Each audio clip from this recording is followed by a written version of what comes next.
Trump and Pence just showed up, that's has Libs furious.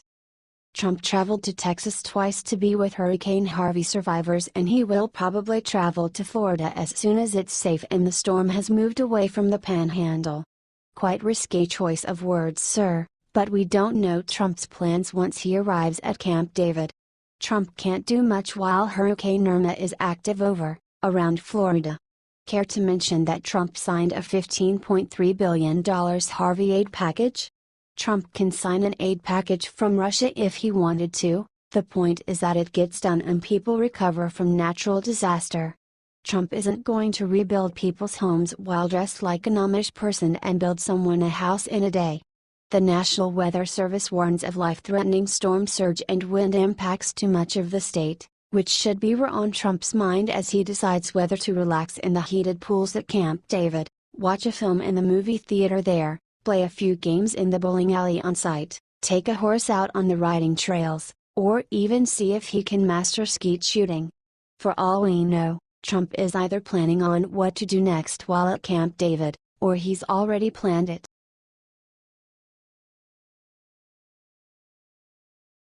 This guy messed with the wrong guy's wife. Boom. Check what happens in just few seconds. This big man at some outdoor dining place learned this the hard way when he allegedly dropped offending words to or about an attractive blonde, who happened to be with her husband. The offended husband confronted the man, who appeared to be quite proud of what he did. The wife tried to intervene and stop her husband from taking it further, saying the whole thing's not worth it. The husband was having none of it, and when the defiant man refused to back down and instead emphasized that he was indeed talking about the wife, the husband grabbed a bottle and showed the bully what happens to men who talk s about another man's wife. Don't ever speak ill about another man's wife, not even if you look bigger and stronger than him. You never know what you gonna get. Warning, strong language.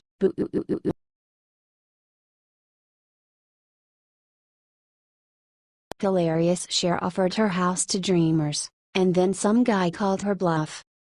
Her claim is not only classic virtue signaling, it shows a complete lack of understanding of the situation of dreamers in the doc program.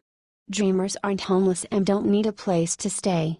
If Cher was really concerned about the plight of dreamers, she would pay to get them all attorneys. President Obama deported more illegal and undocumented immigrants than any other president in history.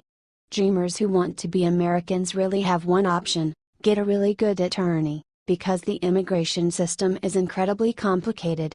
Cher isn't going to spend good money on someone else's attorneys, when she can just grandstand on Twitter.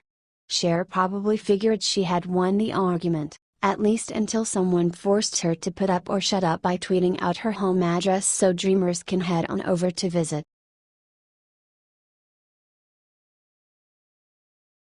NFL legend has nasty surprise for anti-American players who have sick plans for 911 game tonight.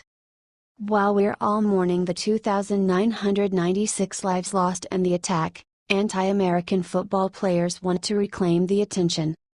TMZ Sports reports, Iron Mike concedes players have the right to do what they want to do but thinks 9/11 is different and believes most will stand for old glory.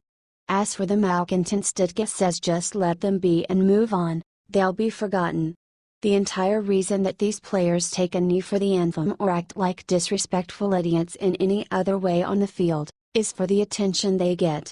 As we've previously reported, Commissioner Roger Goodell said that football fans should be more understanding when players protest the national anthem. The NFL commissioner disagrees, coming to the defense of his entitled players once again by taking a big stance against law enforcement. The season is already off to a really bad start, and the only thing that could make it worse is for these players to show a complete disregard for the victims and their families on September 11th. These players would rather perpetuate the divide instead of using their platforms for good. The NFL stands to lose more fans than they already have if they allow their players to be idiots at either of the two games scheduled for tonight.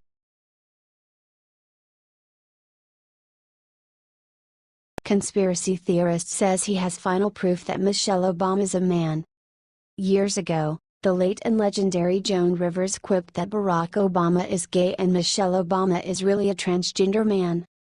Most people assumed Rivers was joking, because, well, she was a comedian.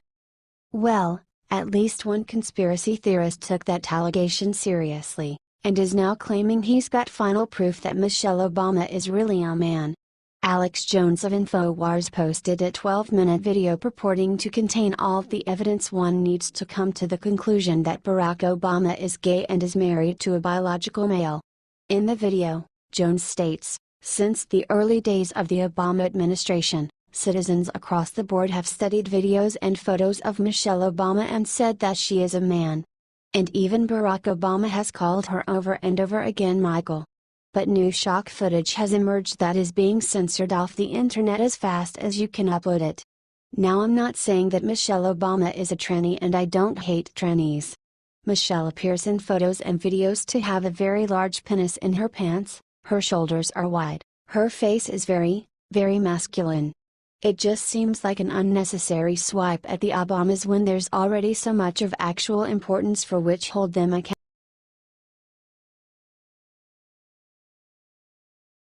Trump sends feds in to raid and wise Islamberg after 2 decades, uncover America's worst nightmare. There's a mysterious hidden Muslim compound called Islamberg that's nestled deep within the woods of the Catskill Mountains in New York. The only way to access the 70-acre compound is through primitive dirt roads, where more than 100 Muslims live in seclusion away from the prying eyes of curious Americans. Without access to the compound, there's been no way to confirm rumors about the location being used as a training ground for Muslim terrorists. For over 2 decades, this cult-like group of Sharia law-following Muslims have lived quietly under the guidance of Pakistani Sheikh Said Mubarak Ali Shah Gilani, a radical Muslim with known ties to Jamaat al-Fuqara, a terror organization responsible for a long list of terrorist activities around the world, including murders of rival religious figures in the United States. Islamberg resident Ramadan Abdullah. Shortly after arresting Ramadan Abdullah for theft, the Muslims' answers about why he was stealing ammunition raised suspicion among police, who then decided to obtain a search warrant to investigate their suspicions further. Illegal weapons seized from Islamberg compound. After Abdullah's arrest, authorities began looking closer into his background, discovering that the Muslim is a longtime associate of the U.S.-based Islamist terrorist organization, Muslims of America, and was the very same Muslim who was arrested back in 1977 after police discovered enough material at his home to build 50 bombs. Watch for yourself and ask, just what exactly is in that U-Haul truck? It's absolutely ridiculous that Muslims in this country are allowed to have their own freaking jihadi compounds, where they're actively training their residents on the necessary tactics to carry out terror attacks. While Americans are protected under the Constitution against illegal searches and seizures, when known freaking terrorists are leaving these compounds, it's time to stop letting these Muslims hide behind our laws and put them all in Gitmo where they belong.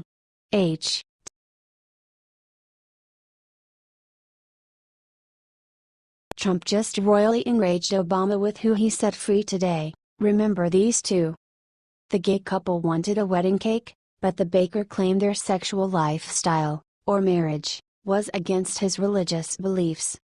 Jack Phillips, the baker, must be ecstatic that he's been set free by Team Trump. He wasn't locked up, but he was up against a wall with a battle versus a demanding gay couple who wanted to violate his constitutional rights and force him to bake their cake. If Islamic people in prison can get better food because of their religion, then a baker can resist a cake for a couple because of his religion.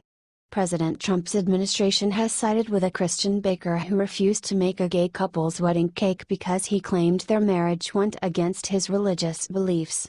If a baker isn't interested in baking a cake for a gay couple, then why would the gay couple bother them any further about it? Just find a new baker. The tricky part here is that some leftists will say things like then people don't have to bake cakes for cops either, but that's a nonsensical argument. What is your opinion?